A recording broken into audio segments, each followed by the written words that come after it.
Hey, welcome back to my shortest and worst filmed video to date. I forgot to get much B-roll footage of this cube from Terrahawks, which has some mild flaws, as I was having issues with the 3D printer at the time. I have since replaced the nozzle. But following on from my video where I made a Zeroid from the wonderful 80s puppet show Terrahawks, I decided it needs a cube at the same scale to sit next to it. So I smoothed it best I could, which was kind of hard due to some of the angles and general laziness. Then I set about painting it using some red for the eyes, and then everywhere else in white. I'm a big fan of all the old British cult TV and sci-fi, so if anyone can think of any other cool ideas of stuff to make, please let me know in the comments.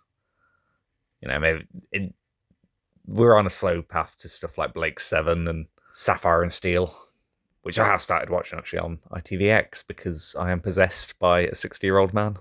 But yeah, thanks for watching. That's that little fella done, and in his rightful home.